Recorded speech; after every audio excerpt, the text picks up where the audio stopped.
You sit down to read, and 3 minutes later, your brain is screaming for a distraction. You aren't lazy, and your mind isn't broken. It's just been physically rewired by a high-speed highway of digital noise. Here's how you reclaim your focus and rebuild your brain from the inside out. Have you ever sat down with a book, one you were actually excited to read, only to find that after about 3 minutes, your brain starts itching?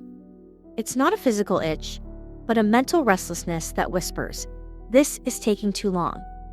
You haven't even finished the prologue, but you're already reaching for your phone, checking a notification that doesn't exist, or wondering if anything important happened on the internet in the last 180 seconds.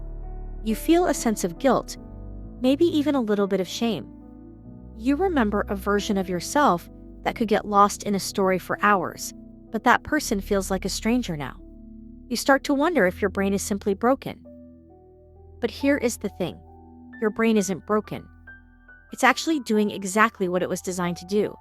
It's adapting. We love to talk about neuroplasticity when it's about learning a new language at 50 or mastering a handstand in your 20s. We treat it like this magical superpower that only works for our glow-up goals. But neuroplasticity is neutral. It's an equal opportunity architect. It doesn't care if the habit you're repeating is practicing the violin or mindlessly scrolling through 15-second clips of people dancing in grocery stores. Whatever you do repeatedly, your brain decides is important, and it begins to build physical structures to make that action easier. Think of your brain like a vast, dense forest. Every time you perform a task, you're walking a path. When you spend hours every day switching between apps, jumping from a text to an email to a video, and watching everything at $2 times dollar speed, you are driving a heavy-duty construction crew through that forest. You are paving a high-speed highway. This highway is built for one thing: maximum stimulation with minimum effort. It's wide, it's smooth, and it's incredibly fast. The problem is that the more lanes you add to that digital highway, the more the other paths, the ones leading to deep focus, contemplation, and presence, start to disappear. They get overgrown with weeds and thorns because you haven't walked them in months. So, when you finally try to sit still and read that book, your brain looks at the overgrown, difficult trail of deep focus, and then looks at the shiny 8-lane scrolling highway right next to it. Naturally, it screams at you to take the easy route. This is why willpower usually fails. You're trying to hike through a thicket while a Ferrari is idling right behind you. Your brain has been literally rewired to expect a constant hit of novelty every few seconds. On the high-speed highway, there is no room for the slow build of a character's arc or the quiet lulls of a conversation. Anything that doesn't provide an immediate dopamine spike feels like a threat to your nervous system. It's a bit of a wake-up call to realize that we aren't just using our devices, we are training our biology to crave them. Every flick of your thumb is a hammer hitting a nail, reinforcing a structure that makes sustained attention feel physically uncomfortable. But understanding this is actually the first step toward freedom. If you are the one who built the highway, you are also the one who can let it fall into disrepair while you start clearing the brush on a different, more intentional path.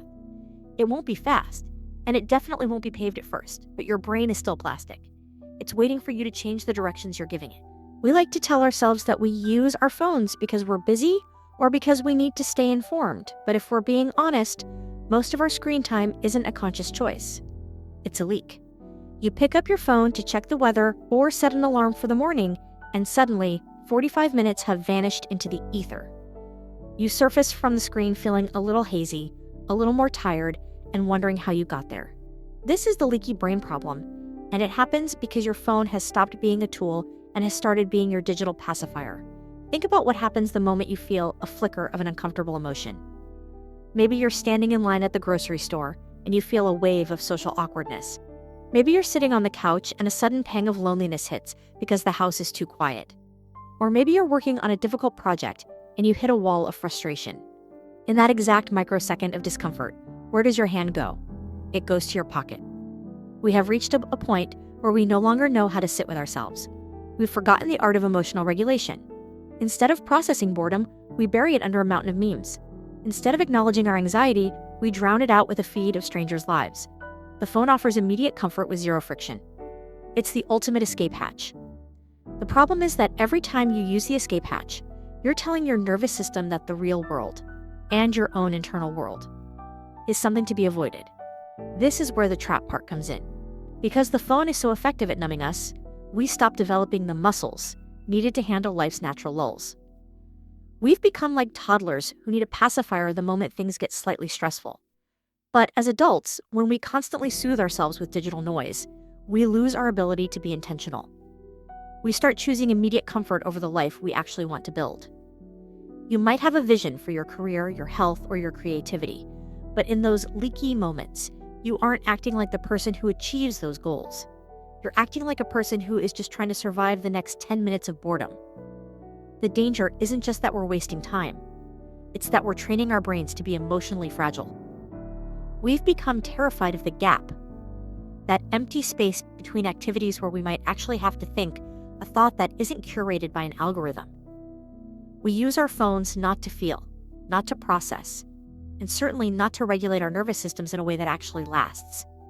And let's be clear, this isn't about being lazy. It's about the path of least resistance. Your brain is wired to conserve energy, and scrolling takes significantly less energy than, say, going for a walk to clear your head or calling a friend to talk about why you're feeling lonely. The digital pacifier is always there, always ready, and it never asks anything of you. But the cost is high. While you're numbing the discomfort, you're also numbing your curiosity, your drive, and your capacity for presence. You're trading your long-term fulfillment for a short-term hit of fine.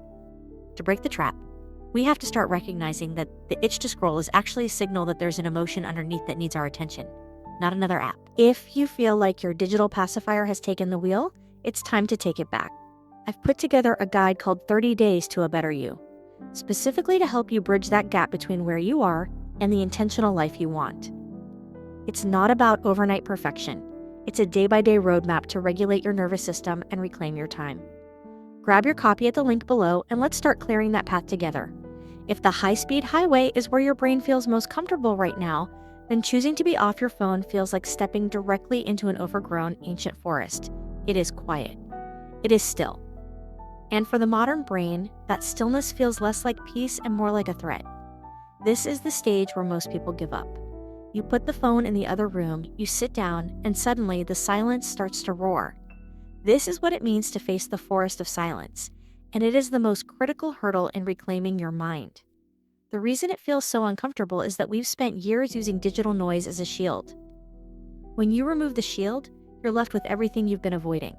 The unprocessed thoughts, the random anxieties, the awkward memories from 5 years ago, and that heavy, sinking feeling of, what am I even doing right now? Your brain resists the stillness not because you lack discipline, but because those slower neural pathways, the ones required for deep thought and self-reflection, haven't been used in so long they've become physically difficult to traverse. In the transcript we're looking at, Veronica mentions the book The Shallows by Nicholas Carr. Even back in 2010, the author noted that deep reading was becoming a struggle. He described it as dragging my wayward mind back to the text. That was over a decade ago. Today, our wayward minds aren't just drifting, they are sprinting away from the present moment. When you try to engage in a slow activity, like vacuuming in total silence or staring out a window without a podcast in your ears, your brain starts generating 1,000 different things you could be doing. It's trying to lure you back to the highway. But here is the secret. Nervous system regulation isn't about reaching a state of perfect, Zen-like calm. It's about the willingness to stay with yourself in the middle of the discomfort. It's about learning to sit in the forest until your eyes adjust to the low light. When you feel that frantic urge to check your phone, that is actually your nervous system signaling that it doesn't know how to handle the low stimulation environment. Instead of giving in, you have to stay. You have to let the boredom wash over you until it stops feeling like an emergency. This is where the magic of micro-regulation comes in. You don't need to go on a 10-day silent retreat to fix your brain. You just need to win the tiny battles. When you're at a red light and the impulse to grab your phone hits, you pause. You take one deep breath. You feel your feet on the pedals. You're telling your brain, we're here, and we're safe, even without the screen. You are clearing a few inches of that overgrown path. Over time, something incredible happens. The forest stops being scary. You start to notice things you were too overstimulated to see before. You notice the way the light hits the wall at 4 p.m. You notice that the smell of your morning coffee is actually quite complex. You start to realize that your own thoughts, the ones you've been running from, are actually pretty interesting. By embracing the discomfort of the slow, you aren't just gaining focus, you're gaining yourself back. You're proving to your nervous system that you don't need a digital pacifier to survive a quiet moment. You are building the capacity to be present. And that is the only place where a meaningful life can actually be lived. We often treat our phone addiction as a personal failure of productivity. We think, if I could just stop scrolling, I'd finally learn that language or finish that project. But there's a deeper, more human reason why we're glued to our screens, and it's something solo hobbies can't always fix. We aren't just looking for stimulation, we are starving for connection. The irony of the digital age is that we are more connected than any generation in history, yet we have never felt more alone. This is where the true healing begins, realizing that the opposite of scrolling isn't just productivity, it's connection. When you spend hours on social media, you're engaging in a sort of junk food version of social interaction. You see a friend's vacation photos, a cousin's new baby, or a stranger's political rant, and your brain gets a tiny, hollow spark of social recognition. But it's an illusion. It's like drinking salt water to quench your thirst. It feels like it should work, but it actually leaves you more dehydrated. This digital proximity creates a version of reality where you are constantly watching life happen from the sidelines, and that creates a profound sense of isolation. Veronica's story about moving abroad is the perfect example. When she felt that crushing weight of loneliness in a new country, she didn't reach for her phone because she was lazy. She reached for it because she was desperate for a sense of belonging. But here's the trap. Social media doesn't just fail to cure loneliness, it actively makes it worse through constant upward comparison. You aren't just lonely. You're lonely while watching a curated highlight reel of 1,000 people who seem to be having more fun, making more money, and doing better handstands than you. It tells your nervous system that you are behind, which triggers a stress response that sends you right back into the numbing cycle of the scroll. To rewire your brain, you have to move beyond digital detoxing and toward real-world connection. Your nervous system doesn't just need less light from a screen, it needs the co-regulation that comes from being around other human beings. It needs the subtle cues of a real conversation. The eye contact, the tone of voice, the shared laughter. That an emoji can never replicate. This is why a 3-hour phone call with a loved one or a simple coffee date is worth more than a year's worth of liking Instagram stories. One nourishes you. The other just keeps you hungry. We have to reclaim the skill of making friends and maintaining community. It means doing things that involve friction. The effort of scheduling, the vulnerability of showing up to a class where you don't know anyone, and the messiness of real-time interaction. It means choosing to do your hobbies with other people instead of in a vacuum.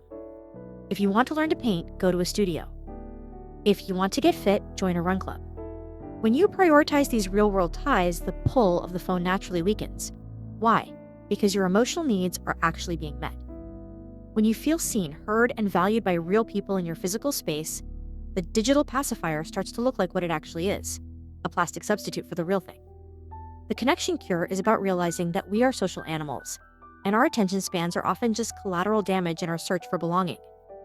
By reaching out to others, we finally find the ground we need to stand on, making it much easier to put the phone down and step back into our own lives.